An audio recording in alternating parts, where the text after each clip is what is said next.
Dance for Life is an annual event that puts the spotlight on Chicago dance companies. And for the first time in its 30-year history, it is free and open to the public this year. Here to tell us more is our arts critic, Hetty Weiss. Welcome back, Hetty. It's good to see you. Oh, thank you, Brandes. It's been a long time. It has. So Dance for Life features, of course, many dance companies from Chicago, but let's start with probably the city's more famous company, the Joffrey. What are they contributing this year? The Joffrey Ballet is doing something called The Times They Are Erasing, and they sort of subtitle it a sneaker ballet. It was created by Justin Peck from the New York City Ballet, who also has done the choreography for the new version of West Side Story by Steven Spielberg. Very cool. And it's very hip, very fun, and it's sneakers. Which we don't get to see professional ballet dancers in quite often. And real quick, Hetty, why did Dance for Life start 30 years ago? Well, it started with another pandemic, actually. It started with AIDS, and because dancers get pretty poor salaries and also, probably didn't have that much health insurance at the time, they really needed help that way, and this was a fundraiser for providing wellness and health care. And now we have another pandemic, and here it is, and it's doing the same thing, but it morphed along the way, and it really provided health care for all kinds of either injuries or sicknesses or whatever, helping dancers and the whole dance community out in that way. Next, a company that's new to us at least. What can you tell us about Paramar Dance? Paramar, and the Mar in the title is Stephanie Martinez, a really wonderful choreographer who's worked for a lot of Chicago companies. And they are presenting a piece called Kiss, which they actually performed outside. And so it really gives a sense of what a lot was done virtually, either outside or solo in a studio or with masks, which is sort of hard to believe for dancers because they have to breathe.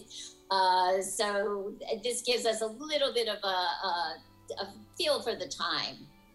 Okay, and Dance for Life, it's typically, because we're looking at some video of Paramar performing outside right now, but Dance for Life is typically performed inside the Auditorium Theater, but this year, new location, more accessible. Is that because of the pandemic?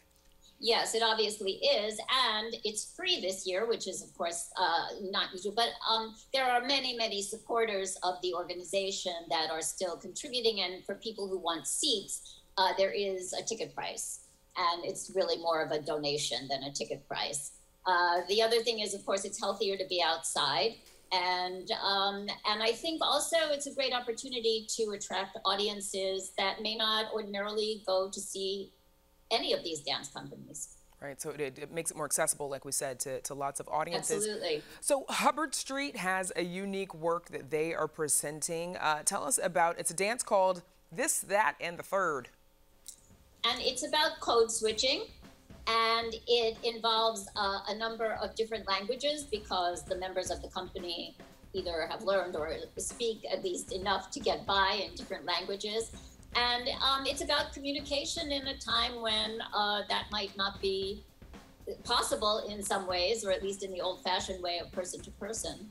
And This, That, and the Third is it's a response to that, but actually it was created just before the pandemic hit. So they danced this on the stage at the Harris Theater, and now they're dancing it, and it takes on kind of new meaning. Yeah, absolutely.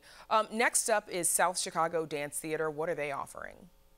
They are doing a piece titled Architect of a Dream, and it is set to words, and the words are Martin Luther King's very famous "I Have a Dream" speech. And it's sort of fascinating to watch movement set to speech. In a way it's just an extension of speech, and I think it works beautifully. And finally, Movement Revolution Dance Crew. They prove, it's not all about classical ballet and all that jazz. What do they bring to the table? Right. They're doing a piece called Dedicated to the Originators. And, hip-hop dance really got a lot of its start, well, both in New York and Chicago. And this is kind of an homage to those people who started the whole hip-hop revolution. And so they're fabulous dancers. They really, you know, they've got all the moves. And I think it's great fun. And also it's probably going to be a big hit with, you know, outdoor audiences. Yeah, they rounded out really well. There's something for everyone. And, you know, outdoor audiences, you mentioned, you know, this is traditionally a very crowd-pleasing show, correct? Oh, it is. I mean, and it's also this kind of a grand reunion for dancers who, you know, they're touring all the time, or they're working, or they're rehearsing, and they don't get to see each other, even though they're all in that same relatively close-knit dance world. So they all are backstage. I think they're probably very carefully distanced tonight, but they're all backstage, and it's kind of a reunion. And that's the final piece, which is choreographed every year by Randy Duncan. And he takes dancers from all different companies and freelancers who may not even be in companies, and creates a new world. It should be a fantastic show. Looking forward to it. Hetty Weiss, good to have you back. Thank you so much for joining us.